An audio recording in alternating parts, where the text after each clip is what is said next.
Zip গাড়ির number plate লাগিয়ে গড়গড়িয়ে ছুটছে পশ্চিমবঙ্গ সরকার লেখা বোলেরো গাড়ি। ভয়ঙ্কর এমন গাড়ি জালিয়াতি কাণ্ডে চোখ কপালে উঠেছে পরিবহন দপ্তরের চাঞ্চল্যকর ঘটনার ছবি ধরা পড়ল বৃহস্পতিবার পূর্ব বর্ধমানের জামালপুরের বিডিও দপ্তরে।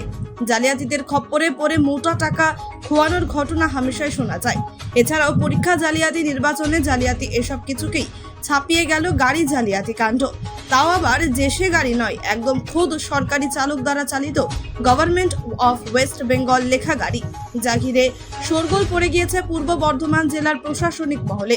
গভর্নমেন্ট অফ ওয়েস্ট বেঙ্গল লেখা গাড়ি যা প্রকাশ্যে আসতেই শোরগোল পড়ে গিয়েছে পূর্ব বর্ধমান জেলার প্রশাসনিক মহলে। প্রতিবাদে সোচ্চার হয়েছে বিরোধীরা।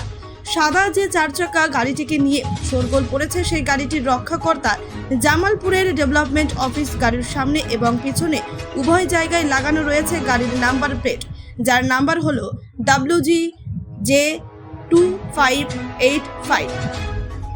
গাড়ির সামনে এবং পেছনে বড় বড় অক্ষরে লেখা রয়েছে গভর্নমেন্ট অফ ওয়েস্ট বেঙ্গল, যা দেখে বোঝার উপায় নেই গাড়িটি সর্বাংশ জালিয়াতিতে ভরা। জামালপুর ভিডিও অফিসে গেলেই এই গাড়িটিকে দেখা যায় এবং সেই গাড়ির সরকারি চালক অনিল মুর্মু সেই গাড়িটি করেই জেলার বিভিন্ন সরকারি প্রশাসনিক কর্মক্ষেত্রে যাওয়ার জন্য ব্যবহৃত হয়। বিডিও অফিসে অন্দরমহলে খোঁজ খবর নিয়ে জানা যায় যে একদা জামালপুর বিডিও অফিসের জন্য বরাদ্দ ছিল 2টি জিপ। তার মধ্যে একটি গাড়ি বিকল হয়ে যাওয়ার কারণে অনেকদিন আগে সেটিকে কাটাইয়ে পাঠিয়ে দেওয়া হয়। ওই জিপ গাড়িটি পরিচিত এখন শুধুমাত্র জামালপুর বিডিও অফিসের পুরনো নথিতেই রয়ে আছে। অপর বিকল একটি জিপ গাড়ি এখন অস্তিত্ব জানান দিচ্ছে, যেটিকে WGJ3135। এই গাড়িটি একজন সরকারি চালক দীনবন্ধু দে নামে বিডিও অফিসের একজন সরকারি চালক চালাতেন। অবসর গ্রহণের বেশ কিছুদিন পর তার মৃত্যু হয়। জামালপুর বিডিও অফিসে একজনই এখন সরকারি চালক রয়েছেন, যার নাম অনিল মুর্মু। তিনি WGJ2585 গাড়িটি চালান। আমার যতদূর জানা এটা বেআইনি কাজ।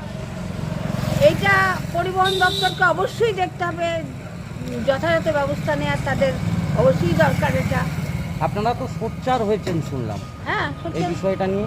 হ্যাঁ, কেন উল্টো পাল্টা কাজ করলে বলবো, তাহলে ঠিক কাজ করলে কিছুই বলবো না। স্বয়ং বিডিও অফিসে এই কাজ হচ্ছে, কি বলবেন?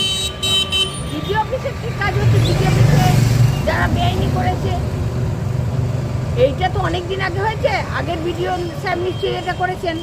হ্যাঁ, তাহলে তার বক্তব্য নেওয়া উচিত এবং তার কেন করেছেন সেটা জানা উচিত। আপনারা কি পূর্ণাঙ্গ তদন্তের দাবি করছেন? অবশ্যই। এরকম বেআইনি কাজ তো কত হচ্ছে, এগুলো তো তদন্ত হওয়ার দরকার আছে। বেআইনি কাজ হবে কেন? আপনার নাম পরিচয়? আমার নাম ভারতী ঘোষাল। পরিচয়? পরিচয় হচ্ছে আমি ভারতের কমিউনিস্ট পার্টির মার্ক্সবাদী বর্ধমান জেলা কমিটির সদস্য।